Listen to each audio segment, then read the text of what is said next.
मिथिला सनक नहीं के तो बोले मधुर गाना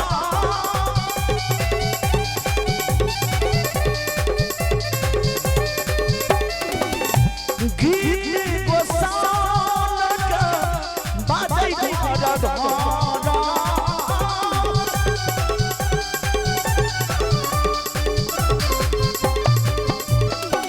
मिथिला सनक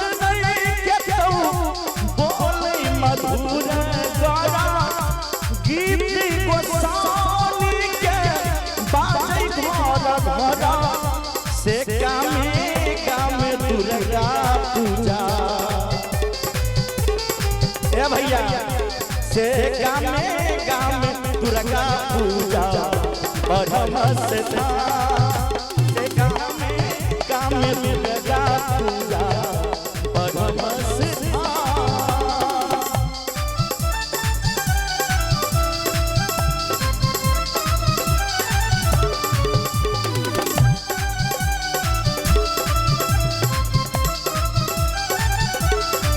जय हो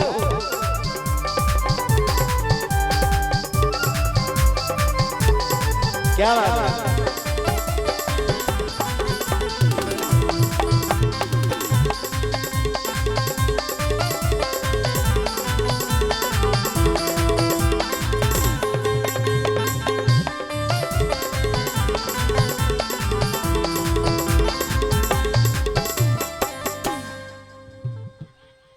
सुंदर सन भजन 51 रुपए के पुरस्कार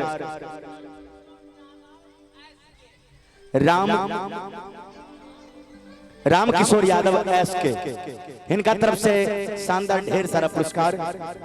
दानी की जय हो, दाता की जय हो। हमर मिथिला नगरी जो है स्वर्ग से सुंदर है।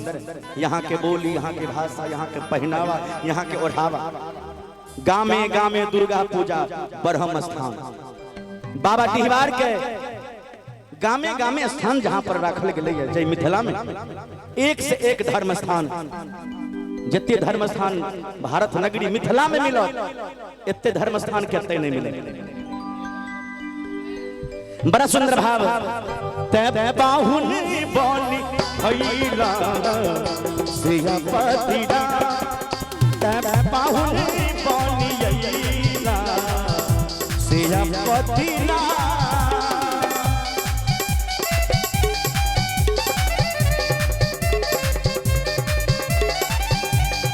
हेलो सुने छी अहाँ शिव चर्चो बड़ नीक करै छी जी जी त काल्हि मंदिर पर सब आदमी के मन है जे शंभुए जी के शिव चर्चा सुनी। काल्हि मंदिर पर 2 बजे से शिव चर्चा क देबै अहाँ के शिव चर्चो कहाँ सुने छी गांव गांव में बड़ नीक। जी जी अहाँ ब्रह्म पूजा ढारे छियै?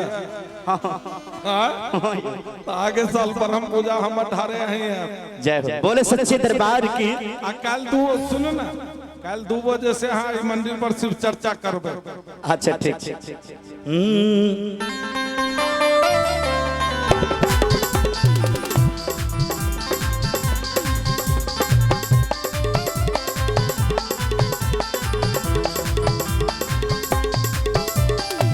देखियो हमरा मिथिला में दक्षिण में और पश्चिम में की सब दक्षिण में गंगा माई, उत्तर हिमालय,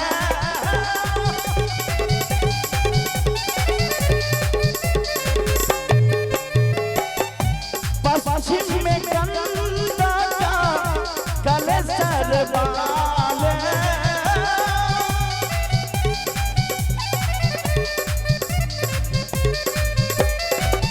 दक्षिण में गंगा माई, उत्तर हिमालय, पश्चिम में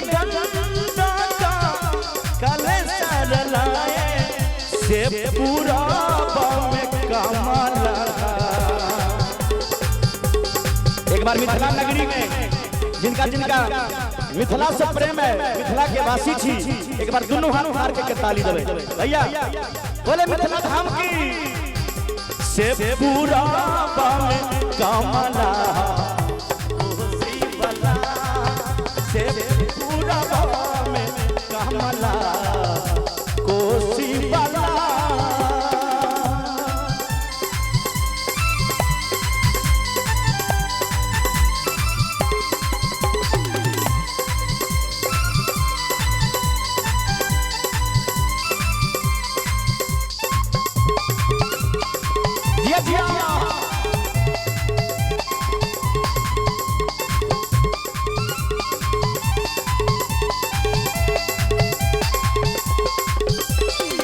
अब अपना मिथिला के खान पान माछी मखाना पाना अहि पाना पूरा हाना।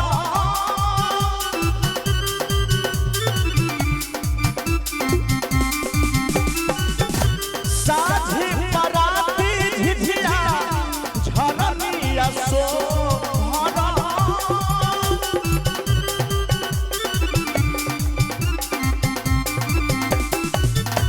माछी मखाना पाना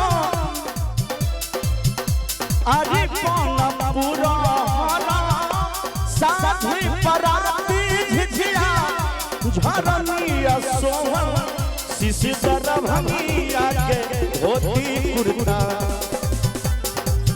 शिशि शंभू के धोती कुर्ता पाग शंभू के धोती कुर्ता पाग पहचा। मिथिला नगरिया हो स्वर्गों से सुंदर भैया, स्वर्गों से सुंदर ते पाहुन बनियैला सियापतिना।